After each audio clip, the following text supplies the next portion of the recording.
5월 28일 새벽 오늘 우리에게 주시는 하나님의 말씀은 잠언 15장 1절에서 18절 말씀입니다. 잠언 15장 1절에서 18절 말씀을 찾으셨으면 제가 봉독해 올리겠습니다. 유순한 대답은 분노를 쉬게 하여도 과격한 말은 노를 격동하느니라. 지혜 있는 자의 혀는 지식을 선히 베풀고 미련한 자의 입은 미련한 것을 쏟느니라. 여호와의 눈은 어디서든지 악인과 선인을 감찰하시느니라. 온순한 혀는 곧 생명나무이지만 패역한 혀는 마음을 상하게 하느니라. 아비의 온계를 업신여기는 자는 미련한 자요 경계를 받는 자는 슬기를 얻을 자니라. 의인의 집에는 많은 보물이 있어도 악인의 소득은 고통이 되느니라. 지혜로운 자의 입술은 지식을 전파하여도 미련한 자의 마음은 정함이 없느니라. 악인의 제사는 여호와께서 미워하셔도 정직한 자의 기도는 그가 기뻐하시느니라. 악인의 길은 여호와께서 미워하셔도 공의를 따라가는 자는 그가 사랑하시느니라. 도를 배반하는 자는 엄한 징계를 받을 것이요 견책을 싫어하는 자는 죽을 것이니라. 서울과 아바돈도 여호와 앞에 드러나거든 하물며 사람의 마음이리요 거만한 자는 견책받기를 좋아하지 아니하며 지혜 있는 자에게로 가지도 아니하느니라. 마음의 즐거움은 얼굴을 빛나게 하여도 마음의 근심은 심령을 상하게 하느니라. 명철한 자의 마음은 지식을 요구하고 미련한 자의 입은 미련한 것을 즐기느니라. 고난받는 자는 그날이 다 험악하나 마음이 즐거운 자는 항상 잔치하느니라. 가산이 적어도 여호와를 경외하는 것이 크게 부하고 번뇌하는 것보다 나으니라. 채소를 먹으며 서로 사랑하는 것이 살찐 소를 먹으며 서로 미워하는 것보다 나으니라. 분을 쉽게 내는 자는 다툼을 일으켜도 노하기를 더디하는 자는 시비를 그치게 하느니라. 아멘. 금요일 새벽을 깨우신 성도님들을 사랑하고 축복합니다. 성도님들의 이 하루도 이른 비와 늦은 비의 축복이 함께 하시기를 소망합니다.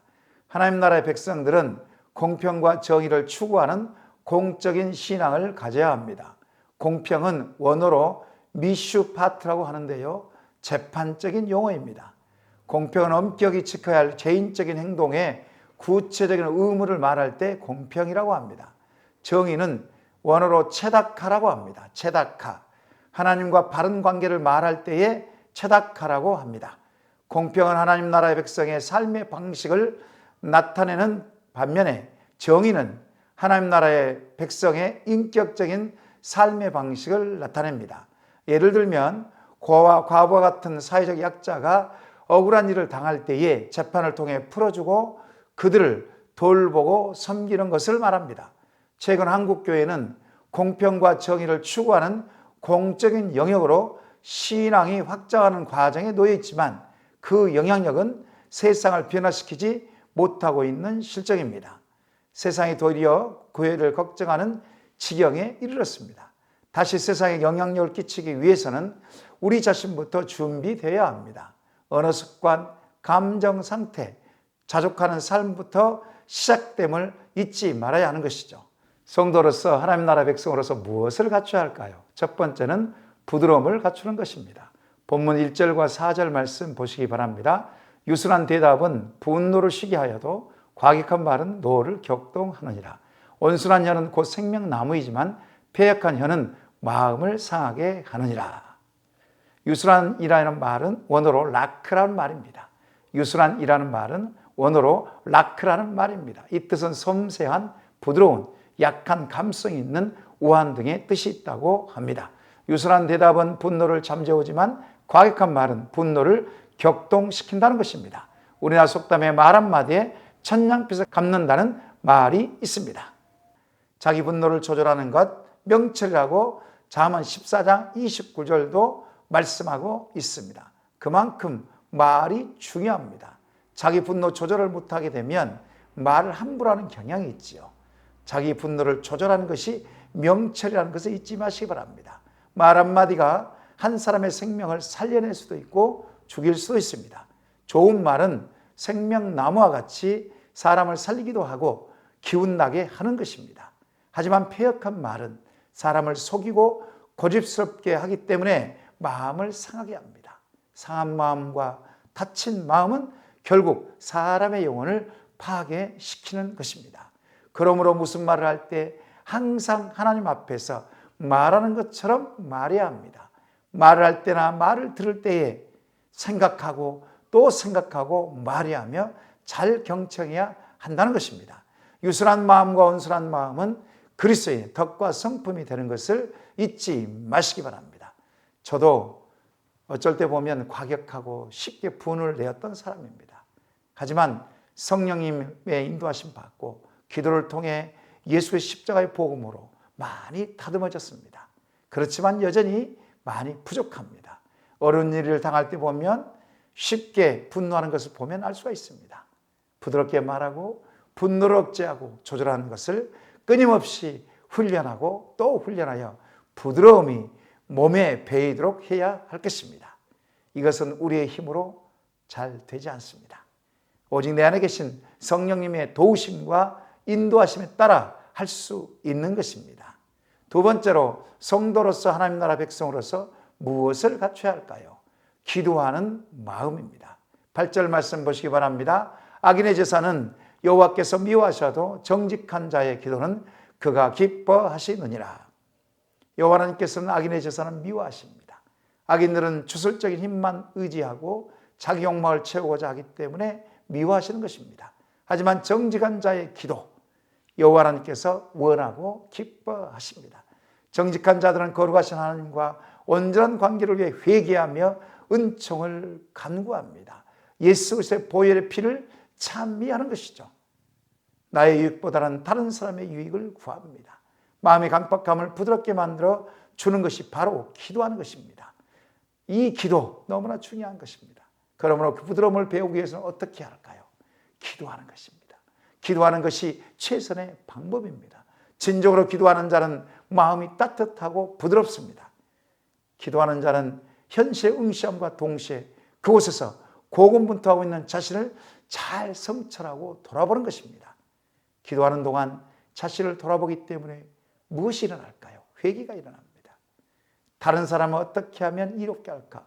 덕을 끼치게 합니다. 기도만이 자신의 공의를 따르고 있는지 악에 물들고 있는지를 점검하고 또 살펴보게 하는 것입니다. 그래서 기도를 하나님과 조율하는 과정이라고 하는 것입니다. 제대로 기도하면 마음이 부드럽고 온유해진다는 것을 믿으시는 저와 여러분 되시기 바랍니다. 세 번째로 성도로서 하나님 나라 백성으로서 무엇을 갖춰야 할까요?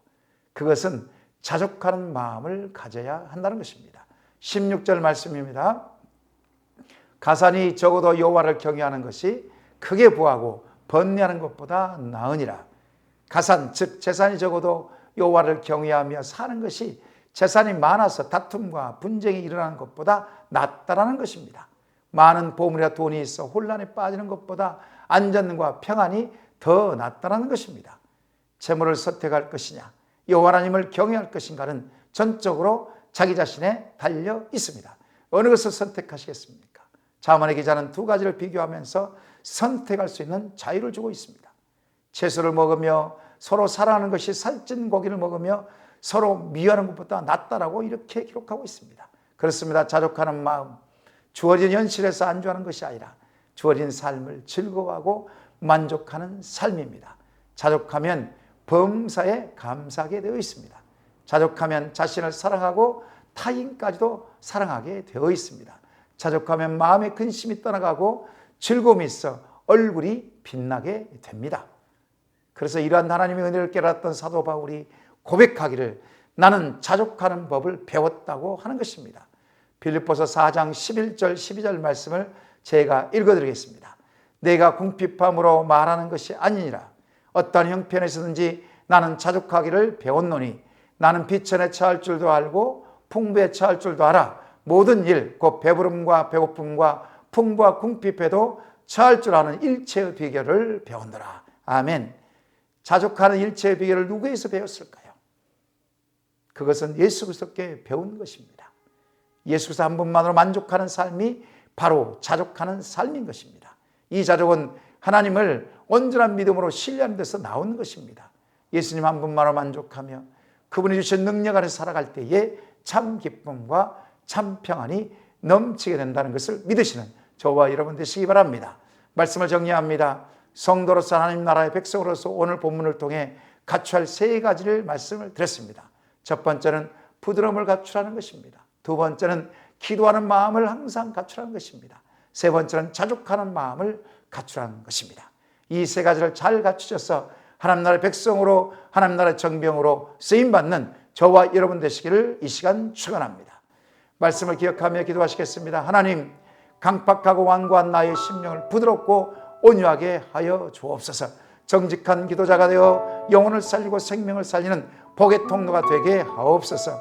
물질 만능주의 시대에 자족한 삶을 살게 하셔서 세상 사람들에게 선한 영향력을 끼치게 하옵소서.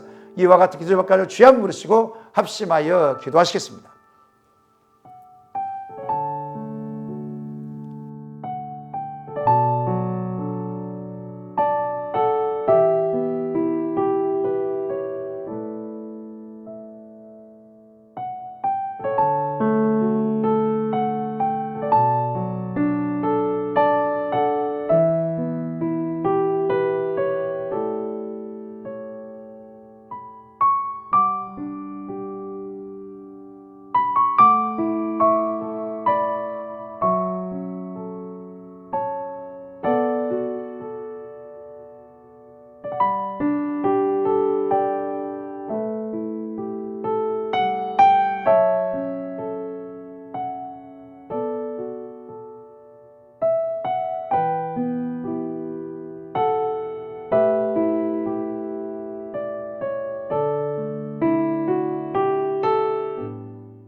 이제 두 번째로 나라와 민족과 열방을 위해서 기도하시겠습니다.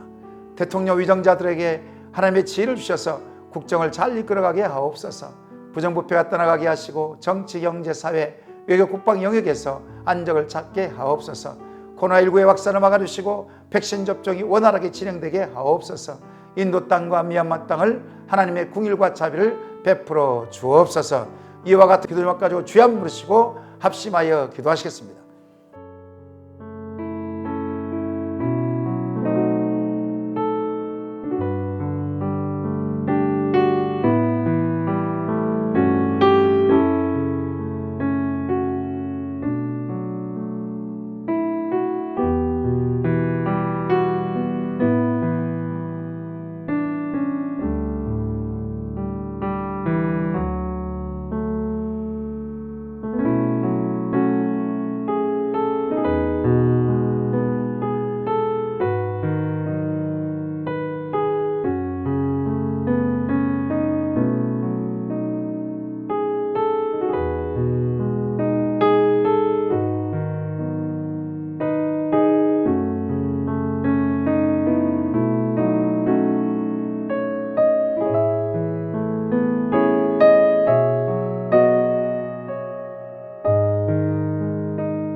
이제 교회 공동체를 위해서 기도하시겠습니다. 담임 목사님에게 성령의 충만함과 영육간의 강건함을 허락하시고 장로님, 권사님, 안수집사님, 순장님들에게 하나님 은혜를 더하여 주옵소서. 건강 문제, 재정 문제, 자녀 문제, 진로 문제로 힘들어하는 성도님들에게 힘과 용기를 주셔서 믿음으로 이겨내게 하여 주옵소서. 오늘 저녁에 있을 새순 가족 음악회에 섬기는 손길에 또 하나님 은혜를 부으시고 참여하는 모든 성도님들에게 하나님 은혜를 부어 주옵소서. 이와 같은 기도만 가지고 주여 한번 부르시고 합심하여 기도하시겠습니다.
이제 마지막으로 파송 선교사님과 환우를 위해서 기도하시겠습니다.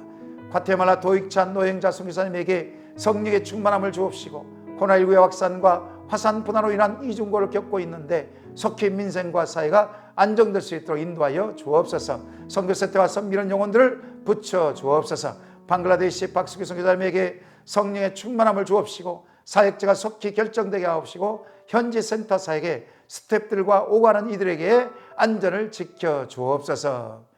김일희 집사님, 최혁기 성도님, 김영자 원사님, 김찬준 집사님, 정승 원사님, 김봉남 권사님, 조금열 집사님, 안행손 집사님, 정성애 집사님의 어머니 최장암이신데 치료의 기적을 베풀어 달라고 이 시간 주여 한번 부르시고 합심하여 기도하시고 개인적으로 기도하시기 바랍니다.